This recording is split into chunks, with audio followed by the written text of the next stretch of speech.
Hello and welcome to WIF's Laptop Cinema Club, the series where we talk to the creatives making the media you love. I'm Ebony Adams, Manager of Public Programs at Women in Film. Today, I'm joined by Sujata Day, the fantastic, funny, thoughtful director and star of Definition Please, as well as her lead actors from the film, Ritesh Rajan and Anna Khaja. Welcome to all of you. Thanks for being here. Thanks for having us, Ebony. Yeah, thanks. Thank you. Okay, this movie made me laugh so hard, but also broke my heart. So let's get into it. So Sujata, can you talk a little bit about the genesis of the project? Like, what was the origin of the story? Yeah, the origin is I won my fourth grade spelling bee and I went on to regionals and I lost in the first round on the word radish. I spelled it with 2 D's instead of 1. It was pretty devastating to me. I've obviously remembered that for the rest of my life.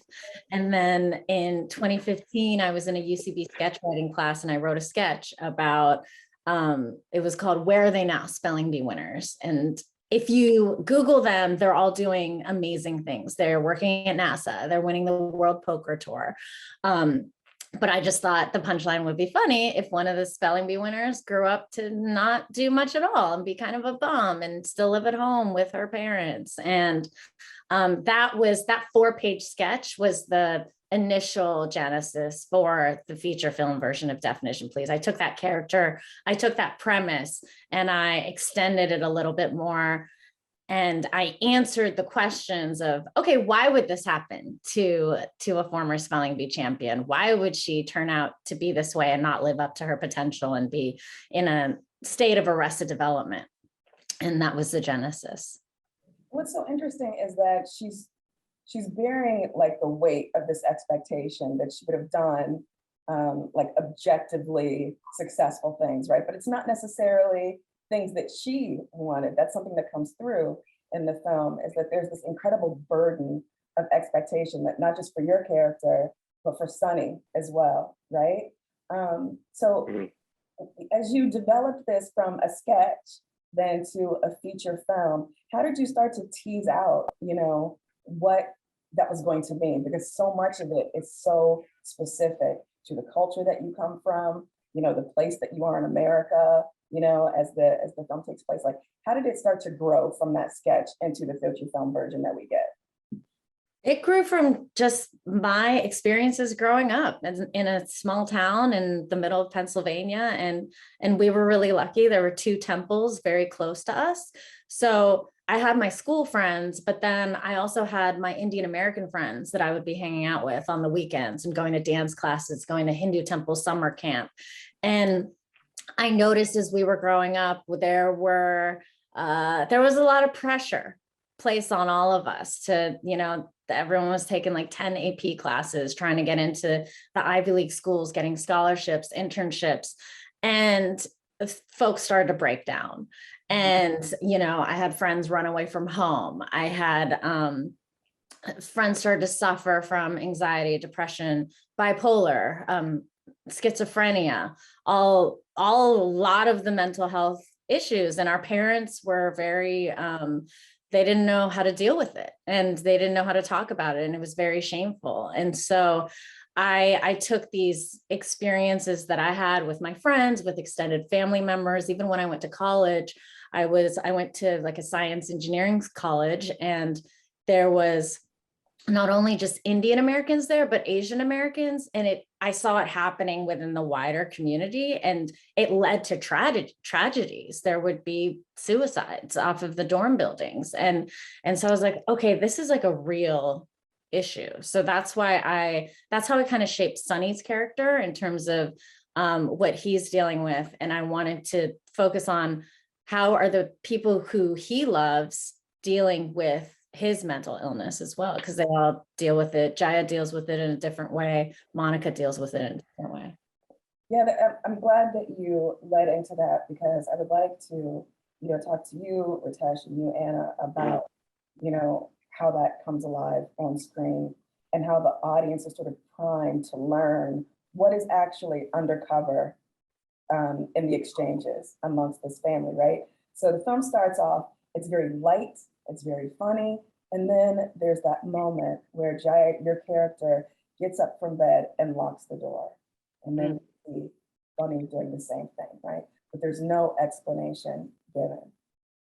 So as you got this script for this project, how did you sort of work through, in your own head, and then with Sujata, your director, how to sort of like gradually inhabit, your particular characters and convey what you wanted to convey?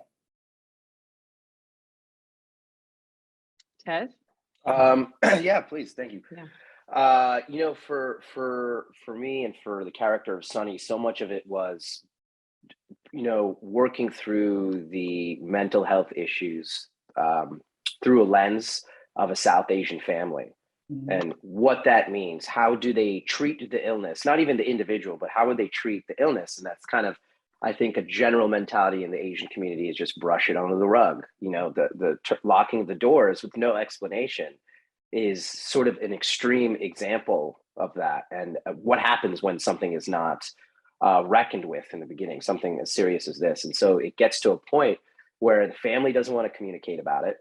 Everyone has their own version of denial. And not only are you seeing the person who's ill, but you're also seeing how the family reacts to it. How do the loved ones deal with this issue?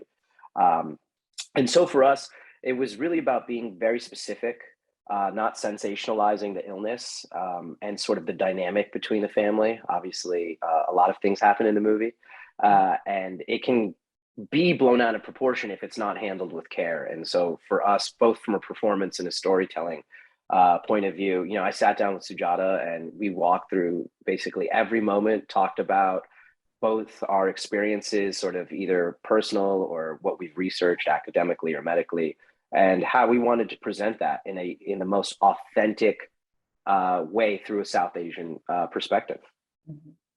And what about you? Because you have to thread a really tough needle here, you know, absolutely conveying how much you love your son, but then perhaps in moments where you are scared of him, scared Yeah. for him, so I mean, you have to do some incredible work here, and you do an amazing, absolutely Oh, thank you. amazing job. But yeah, what was it like, as you came to understand your character? Yeah, well, first of all, one of the things that I really wanted to carry with me and have present is this fourth character of Sunny and Monica's father, who passed away a year ago, and his presence and his absence. You mentioned the burden that both of these kids carry, and a lot of that comes from him, but now he's gone. So who are they? Who are they without that? Who are we without that? Who is Jaya without that? I think that that's a question. And who are we as a family without his presence, in the wake of his loss? And I think that's a question that we're all sort of asking, in particular on this 1-year anniversary of his death, whether any of the characters know it or not.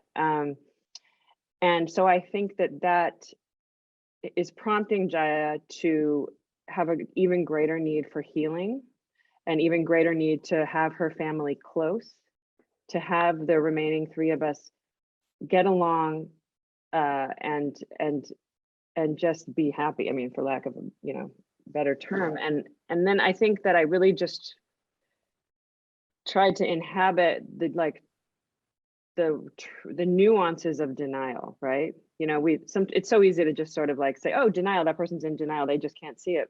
But that's not the experience of denial. The experience of denial is that you're aware of a lot of things and you're really trying to do what's right and to figure things out and collect as much knowledge as you can. And yet still, there are things that you just can't see all the time or can't step back and look at objectively. And I think that's Jaya's relationship with Sunny in particular, and her desire to want her children to come together. Like, I mean, on a minute by minute basis, Sunny is the sweetest guy, he's her dear son who, when he hangs out with her, they have a great time, all these endless memories that she has of Sunny and Monica getting along, of him being such a great big brother, as we see evidenced in the flashbacks, his extreme generosity, but then like those inklings of reminders, like you said, about locking the door, like, why, God, I feel so scared in my body. Why is that? Oh, right. Every once in a while, this thing happens. And so just kind of trying to take it a scene at a time to craft that. Sujata, okay, so you've got this amazing cast that you put together, right? And you're also an actor yourself. Can you talk a little bit about, as, stepping behind the camera then, so you've got that experience in front of the camera, you've got this amazing cast that you've put together. Were there expectations that you brought into, your directorial role that, changed radically once you got underway? Or can you talk maybe about like key takeaways as someone who is, a dynamic but emerging director, right? Who is really sort of like, yeah, as I go further in the craft, these are some things that I picked up during this production. I think something that's great about filmmaking is you learn things from everything that you do. And that's the beauty of it. And you have to stay adaptable. You have to, especially on like a low budget shoot, you gotta be aware that there's gonna be things that come up that's not exactly what you wanted, but you just have to kind of go with it and deal with it. You got to make decisions. You got to say yes or say no at a moment's notice. And I think what I learned about myself is I really enjoyed directing. I just had a lot of fun kind of being the boss, but also something that I also brought to it that I think other actors can hold on to as well is that I know how I personally like to be directed. I had so many amazing female directors on Insecure, Debbie Allen, Tina Mabry. These are the women that I channeled on set. This is how I want to be a director. And so once you know how you like to be directed as an actor, you can really focus that into your own directing. Because I know a lot of other actors are, they think that directing is too challenging and they can't do it. But I'm like, you're 50% there. You can totally do it. And that's what was really exciting for me. I was like, I'm going to just channel these women that I love, that I felt safe with on set, that made all of the actors feel safe, but yet we're still very confident in what they wanted, still very knowledgeable about everything, about the script, about the cinematography, about the shots. And so I went into this directing very, very much over prepared. I had so many notes. I had shot lists. I had a bunch of movie dates with my cinematographer, which was really important because I knew as an actor in the film, I wouldn't be able to watch playback. Once again, we just wouldn't have time for that. So I really had to trust Brooks, our cinematographer, to get the shots, to make sure that we were getting what we both wanted, what we had set the tone for the film. And he did. And it was really great. Like, you just have to know that it's a collaboration, that it's not all about you, that it's about, the team coming together to make this work of art happen. And you have to be really very unselfish. You have to leave your ego aside. I'm an ugly crier. And I realized that in one of the last scenes of the movie. I was like, oh crap. But like, I'm not gonna cut that out of the movie, So you just have to really let go of kind of vanity and just allow whatever magic is happening in the moment, in the scenes with the actors that you chose, but also they said yes by some miracle, like you just have to really trust in everyone. And I did trust in everyone, and I found the best people for the jobs, each job. And so it was really a magical experience. I have nothing negative really happened. We didn't have a lot of like huge challenges, except for, a couple locations here and there that would fall through, and then we would just have to find new locations. But the whole filmmaking process from pre-production to post-production was just really lovely. And I would wish that upon every first-time filmmaker. I just wanted to chime in and say, from an outside perspective, we shot this movie in 11 days. And I remember when I, said yes, then I got the schedule and then you know, and then, you know, who Sujata was. I mean, I knew her, but you know, all that she was going to be, you know, starring in it, directing it, that she wrote it, all of that. I just remember thinking like, oh God, what kind of a shit show am I walking in? Like, you know, We're gonna clip out. I better protect myself, and like, it's just gonna, the stories I'll have to tell, you know what I mean, after this. And then getting there and like, honestly, like, the key word that Sujata just kept saying is trust. And that was the thing, like, she was in a mindset that set the tone for all of us of trust.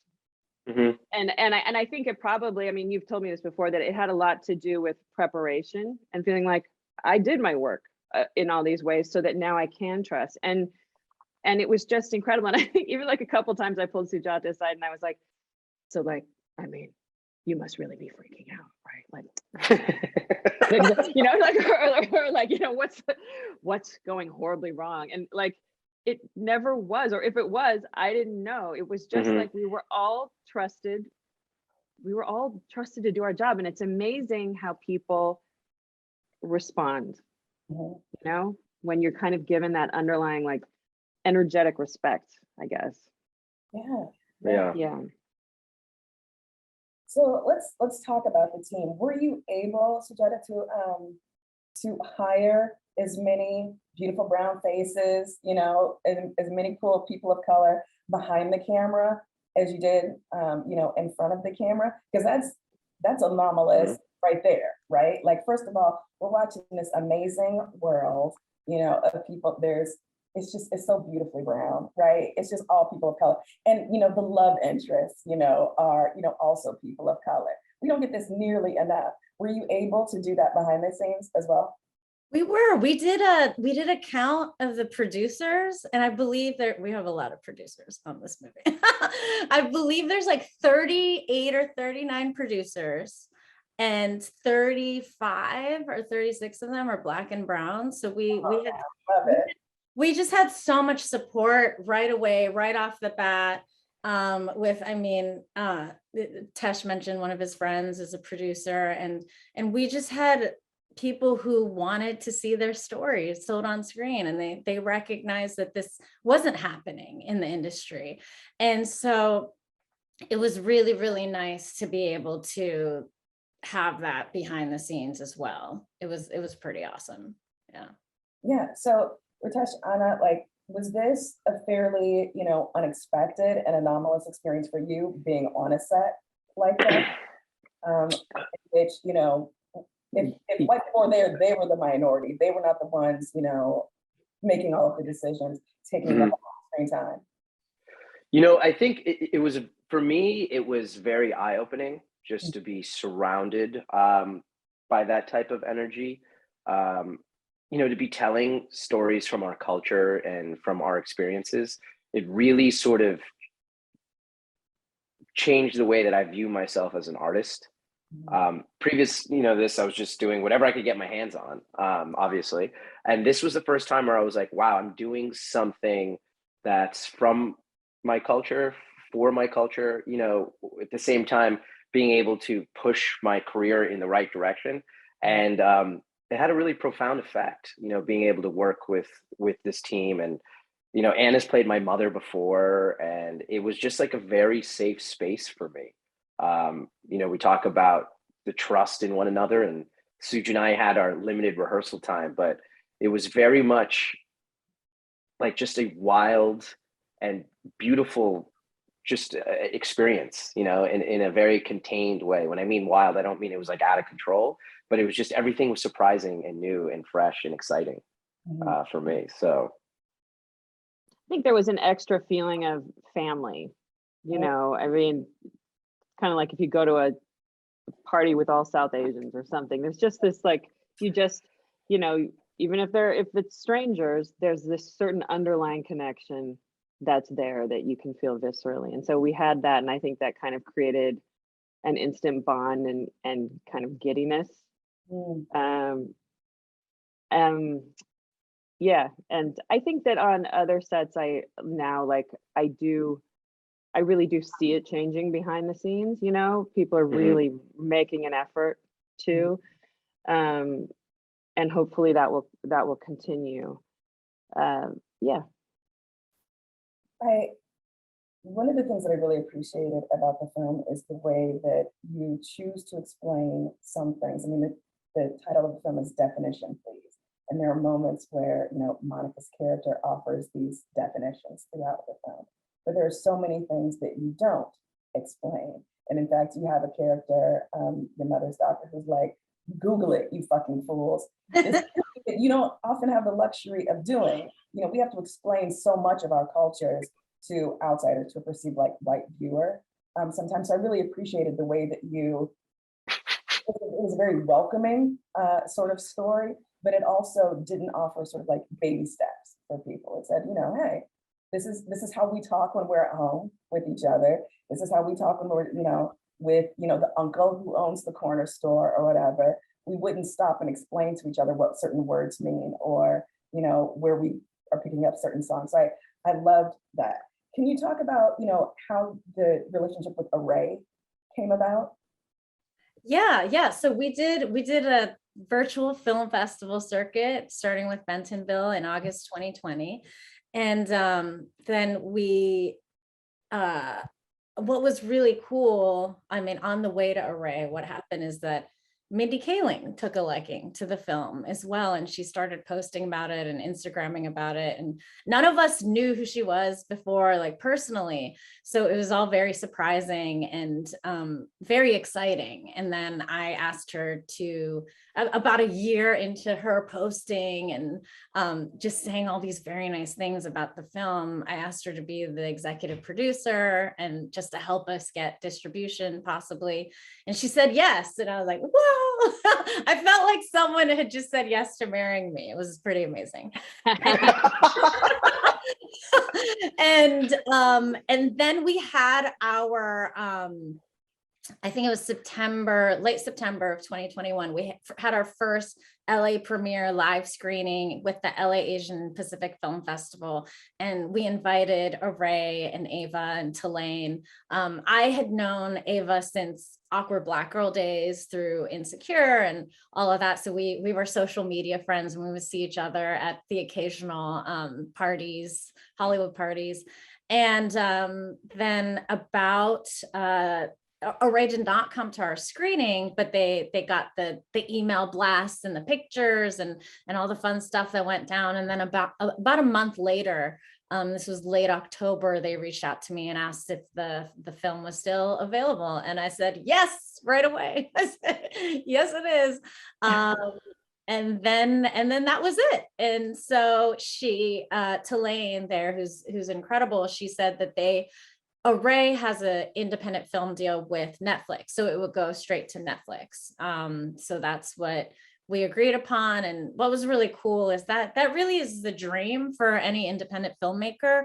If you're an independent filmmaker, usually the road is you do a couple film festivals, you get picked up maybe by a smallish distributor. You maybe get like a week in theaters at a theater in New York and a theater in LA, and maybe like 4 people see the movie in person, and then and then it goes to VOD, and then it kind of just disappears.